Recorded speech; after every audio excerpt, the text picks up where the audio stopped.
আজকে আমি এক্সপ্লেন করব আজমিরিগঞ্জ উপজেলার জলসুকার তেরোগড় জমিদারের একজন মুসলিম জমিদারের বাড়ির চিত্র। ভিডিওটি সম্পূর্ণ একটু কষ্ট করে দেখে নেবেন। আশা করি এই পুরাতন চিত্র দেখে আপনাদের অনেকটাই ভালো লাগবে। সম্পূর্ণ ভিডিওটি কন্টিনিউ দেখেন। অনেক পূর্বেকার জমিদার বাবু গিরিশ চন্দ্র। আসসালামু আলাইকুম। আজকে আমরা চলে আসলাম জলসুকার জমিদার বাড়িতে, যেটা কিনা প্রচুর পরিমাণে ফেসবুক ইউটিউবে ভাইরাল।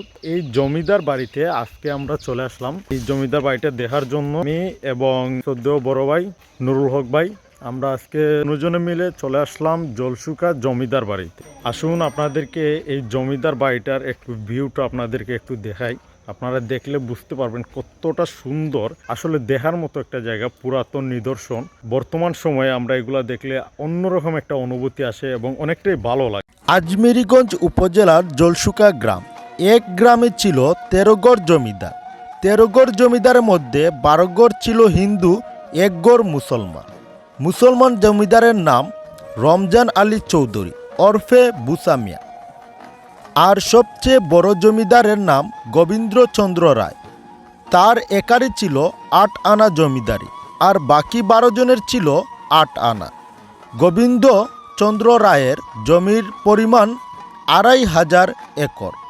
তার বিশাল বসতবাড়ি, তাতে ছিল কাছারি, বাংলোঘর, বৈঠকখানা, কীর্তনের জন্য জলাসাগর ও দুর্গা মন্দির। বাড়ির সামনে পুকুর, পেছনে পুকুর, আর চারপাশে নিরাপত্তা বেষ্টনী।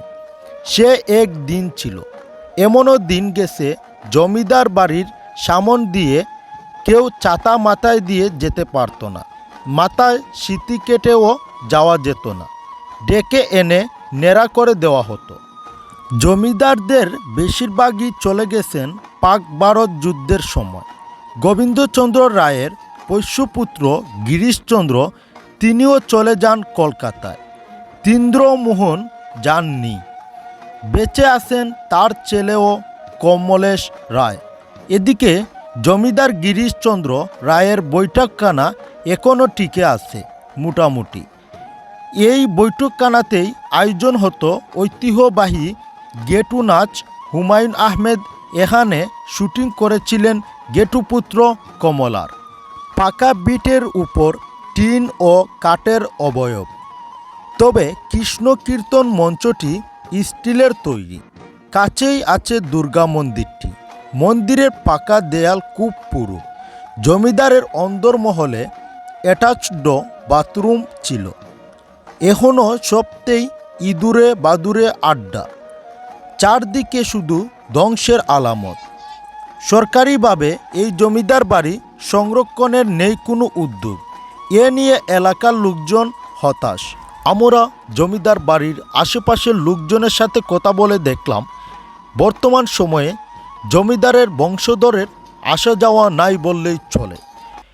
এই যে বাড়িগুলো বিস্তীর্ণ হয়ে পড়ে আছে এক অযত্নে ও ভালোবাসায়, নাই যেন কোনো এর সুরক্ষা ব্যবস্থা, না আছে কোনো চিন্তা ভাবনা কারু। এই জমিদার বাড়ির পাশেই রয়েছে সরকারি ভূমি অফিস এবং সরকারি হাসপাতাল। এলাকার মানুষদের একটাই আশা যে এই জমিদার বাড়িকে একটা সুব্যবস্থা ও সুন্দরভাবে সুরক্ষিত করে রাখা হোক, যাতে বিভিন্ন দেশ থেকে, বিভিন্ন জায়গা থেকে পর্যটকেরা এসে ঘুরে দেখতে পারে এই জায়গাটি। আমি আপনাদের লোকেশনের জন্য ভিডিওর মাধ্যমে কিছু তথ্য আপনাদের কাছে পৌঁছে দিতে চাই।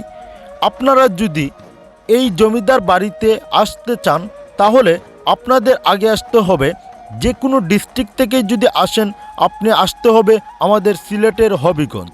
হবিগঞ্জ থেকে আপনারা চলে আসবেন বানিয়াচং, এবং বানিয়াচং থেকে আপনারা নতুন বাজার হয়ে বা বড় বাজার থেকেও আপনারা চলে আসতে পারেন জলসুকা গ্রামে। জলসুকা গ্রামে এসে আপনারা জলসুকা বাজারে যাওয়ার আগেই এই জমিদার বাড়িটির অবস্থান। আপনারা খুব সহজেই এলাকার যে কোনো মানুষকে জিজ্ঞাসা করলেই আপনাদের বলে দেবে যে কোথায় আছে এই পুরাতন সেই জমিদার বাড়ি। এই বাড়িটি প্রত্যেক এলাকার ছোটো থেকে বড় যারাই আছে সবাই চিনে থাকে। এই জমিদার বাড়িটি প্রায় 250 বছর পুরনো। তবে সবথেকে খারাপ লাগার বিষয় হচ্ছে বর্তমান সময়ে অনেক বাড়ি অযত্নে অবহেলিত এই জমিদার বাড়িটি। আমি সরকার মহোদয়ের কাছে একটাই অনুরোধ করব যে এই জমিদার বাড়িটিকে সংরক্ষণ করে এবং পর্যটকদের জন্য একটা সুব্যবস্থা করে দেওয়া হোক। আমাদের যে নতুন প্রজন্ম আছে তাদের উচিত এই পুরাতন নিদর্শনগুলো দেখা এবং আসলে এগুলা থেকে অনেক অভিজ্ঞতা, অনেক পুরনো স্মৃতি ফুটে ওঠে। ভিডিওটি ভালো লাগলে অবশ্যই শেয়ার করে দেবেন। ধন্যবাদ।